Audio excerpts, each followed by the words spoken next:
Этруски. Страшная цивилизация до Рима. Рим, несмотря на то, что был древним городом еще в античности, не является цивилизацией самых первых жителей Апеннинского полуострова современной Италии. До римлян эти земли населяли племена этрусков, которые покорились, ассимилировались с римлянами, дав им множество своих традиций и обычаев. Мало что сохранилось от этрусков, но у них была своя письменность, высокая бытовая культура, а также настолько страшные культы, что сравниться с ними могут только ужасающие цивилизации Мезоамерики. Этруски, или как сами себя они называли народ Рассена, имеют неясное происхождение. Античные авторы уверяли, что они прибыли с востока, а конкретнее это беглецы из разбитой Трои, который увел с собой Эней и поселил в Италии. Эта версия довольно аргументированная, так как действительно есть ряд параллелей, сближающих этрусков с культурами античной Эллады и Малой Азии, но в то же время явен и итальянский компонент в их генезисе. Но при этом этрусский язык вообще не индоевропейский и чрезвычайно тяжело поддается расшифровке, что не похоже на протогреческие культуры. Этрусское не читается, говорили еще римляне, так как те писали свои тексты без пробелов, знаков препинания на странном алфавите. Версий было три. Этруски коренное и местное население Италии, этруски пришельцы из Малой Азии и сокрушенной Трои, этруски выходцы из Причерноморья. Так как их геном включает в себя огромную долю индоевропейских кочевников бронзового века, утративших свой язык при смешении с местным населением. Палеогенетики проанализировали ДНК 82 индивидов из Этрурии и Южной Италии, живших между 800 годом до нашей эры и 1000 годом нашей эры, и выяснили происхождение этрусков. Оказалось, что несмотря на отличавшуюся культуру и изолированный язык, этот народ был генетически близок к италикам. В период раннего Железного века и Римской республики этруски оставались генетически однородными, пока во времена Римской империи не начался приток людей из Восточного Средиземноморья. Результаты исследования опубликованы в журнале Science Advances. Поэтому сценарий появления этрусков был смешанным, местные народы смешались с пришлыми из Малой Азии, а также прямыми предками самих римлян протоиталиками, образовав новый народ. В любом случае, география Этрурии была столько привлекательна, что мимо нее не могли пройти ни кельты, ни италики, ни греческие колонисты, которые оставляли генетический след, из которого уже и сформировались этруски. Речи об одномоментном переселении народа не идет. Небольшая группа из Трои могла влиться в состав этрусков, равно как и тысячи иных, оставшихся безымянными. Малоазийская версия сейчас является маргинальной, так как сохранившиеся лидийские надписи дают очень мало схожего с этрусскими. Это говорит о большой дистанции народов, которые рядом никогда не жили. Но при этом алфавит этрусков основан на западногреческом начертании, в их культуре явные древнегреческие элементы. А также фрески, дошедшие до нас, показывают стилистику Восточного Средиземноморья с обилием брюнетом с миндалевидными глазами, обнаженных женщин, змей и тому подобное. Что, впрочем, может быть и простым заимствованием. Наиболее маргинальная версия об этрусках состоит в том, что ряд деятелей считает их предками славян. База простая, самоназвание Рассены очень похоже на русские, как и этруски, а также некоторые надписи на этрусском языке авторы гипотезы прочитают на русском, современном русском зачастую, который появился на тысячи лет позже. Да и деятели эти, как правило, писатели, фантасты, псевдоученые и прочие инфобизнесмены. Каких-то серьезных аргументов этой версии не существует. Все, что мы знаем об этрусках, мы знаем от их соседей, прежде всего римлян. Это были люди южноевропейского типа, куда как более смуглые, чем ранние римляне. Он коротко стригли волосы и брили бороды, что переняли и сами римляне как примету цивилизованного человека. Лишь жрецы отпускали длинные волосы, которые перехватывали золотыми обручами. Они умели делать кожаные сандалии и носили рубахи из цельного полотна, что также было взято Римом себе.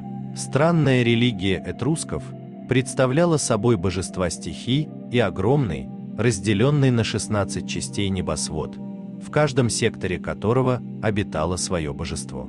Существовало множество мелких божеств, ручьев, полей, домашних помещений, все они требовали внимания и жертв. Очень массовым было принесение человеческих жертв, как правило рабов, в критических ситуациях, просивший богов о милости, приносил в жертву себя. Этруски почитали Троицу, высших небесных божеств, Тина, римского Юпитера, Уни, римскую Юнону, Мнерву, римскую Минерву. Троице небесной соответствовала Троица божеств. Подземных – Мант, римский Вакх, Мания, римская Прозерпина и третья – богиня, имени которой мы не знаем, но которую в Риме чтили как Цереру, Свиту. Верховного бога Тина составляли 12, богов в их число входили, в частности, Сетланс, римский Вулкан, Марис, римский Марс, Сатри, римский Сатурн. Существовали и иные божества, которыми управлял Тин, громовержец, мечущий. Молнии сначала в предостережение виновным, а затем в наказание им. Этруски восхищали римлян тремя вещами. Мощной архитектурой их крепости покрывали половину Италии, медициной лекари прекрасно знали анатомию и физиологию человека и своими массовыми зрелищами, гладиаторскими боями, травлями животных и людей и ритуалами. И вот тут мы встречаем ряд откровенно малоазийских элементов. Войско этрусков, пешее, с колесницами для знати, точно во времена Троянской войны, их крепости и ворота – полная копия малоазийских, которые именуются пелагическими, как и жрецы на Востоке, они гадают по внутренностям животных. Они были прекрасными ювелирами и мореплавателями, на раннем этапе на голову превосходившие Рим. А что же было ужасного в этрусках? Религия. Типичный мрачный и кровожадный ближневосточный культ, где этруски приносили кровавые жертвы безымянным богам и лучше всего украшали гробницы и склепы. Так, при закладке любого здания требовалось принести жертву и бросить ее в яму под фундаментом. Чем более значительным было здание, тем больше было жертв. В отличие от раннего Рима, у этрусков процветал гомосексуализм, как ритуальный, так и бытовой. Историк Тимий: у этрусков не считалось запретным иметь дело с мальчиками открыто, будучи активной или пассивной стороной. Слуги приводят им куртизанок или красивых мальчиков или женщин, оставляя светильники непогашенными. Когда они пресыщаются наслаждениями, они призывают молодых мужчин в самом расцвете лет и также заставляют их испытывать удовольствие с этими куртизанками, мальчиками или женщинами. Иногда они наблюдают друг за другом, отдавая дань уважения любви и соитию, но чаще опускают занавес, прикрепленный к ложу. Они очень любят общество женщин, но большее удовольствие испытывают в компании мальчиков и юношей. Гладиаторские бои были частью жизни этрусков, если в отличие от Рима носили ритуальный характер. Жизнь гладиатора шла вместо жизни заказчика этруска как плата за исполнение желания. К таким же замещающим представлениям относятся театрализованные представления с участием демона Ферсу. Человек, изображающий Ферсу, травил участника представления собакой, имитируя реальные, с точки зрения этрусков, опасности загробного мира. В случае победы человека демон убегал посрамленным. В данном случае также используется принцип магии подобия. Изображение реальности равно реальности. Воздействуя определенным образом на изображение, мы воздействуем и на саму реальность. Еще более жуткими были ритуалы умерщвления детей, как правило рабов, как жертвы богам. И сейчас, специально для алгоритмов YouTube, я скажу максимально обтекаемо. Более того, убийству маленького раба предшествовал ритуальный гомосексуализм, а затем сожжение. Жертва становилась божественным козленком-фетусом и могла спокойно доставить богам пожелание господина, небрежность ритуала и послание потеряется по дороге. Все, что скрывается за этими словами, вы представите сами. Под четырехугольной каменной плитой, напоминающей камень, закрывающий проход в загробный мир, мундус, находились вазы округлой формы и каменные надмогильные колонки. Вазы оказались урнами, содержащими кости принесенных в жертву богам детей, а надмогильные колонки, стелы были воздвигнуты в память о жертвоприношениях. В разных зонах святилища в Тарквине археологи обнаружили останки 10 человек, погребенных в 8-6 веках до нашей эры. 5 из них были обезглавлены. К 8 веку относятся расчлененные тела младенцев и кости иностранца со следами тяжелых травм, к 7 веку обезглавленный 8-летний ребенок, ноги которого располагались в основании стены, останки женщины и мужчины без следов насильственной смерти, но также лежавшие в основании каменных стен, к 6 веку обезглавленный младенец и еще один детский скелет, сохранившийся частично и, возможно, расчлененный. Такие события были известны в Греции и Риме, и они относились в этрускам очень прохладно, подчеркивая, что это народ, хотя и высоких достижений, но варварский и чрезвычайно жестокий. Этруски платили тем же. Группа фокийских мореходов была потоплена штормом и выброшена на берег Этрурии. Их местное население решило их принести в жертву своим богам, избрав способ забивания камнями.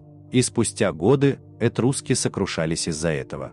Не из-за моряков, из-за того, что крови не пролилось достаточно, боги остались голодны, и в город пришла эпидемия. Надо было рубить головы. Известен обмен римлян и этрусков, когда те принесли 300 римлян в жертву богам. А римляне сделали то же самое с пленными этрусками. Но их было больше, и Рим считал, что победил, и он их просто казнил, а не приносил в жертвы богам. При всем этом, религия этрусков была довольно примитивной. По крайней мере, нет данных о каких-то сводах законов или предписаний, этики и догматов. Боги жили наверху, их волю можно было узнать у жрецов, и они требовали жертвы. На этом общение с богами были законченным. Культ мертвых был скорее основной религией этрусков. Они очень пышно обставляли похороны и склепы, часто приходили в них к почившим предкам и рассказывали им свои новости, принося еду и питье. Мрачные религии всегда приводят к расцвету вакхических проявлений, как борьбы со страхом небытия. Будь то римские оргии или средневековые карнавалы, не обошло это и этрусков. У тиренов женщины общие. Они часто появляются голыми с мужчинами и между собой. Они обедают не только со своими мужьями, но с первыми попавшимися, и тогда удовлетворяют свою плоть.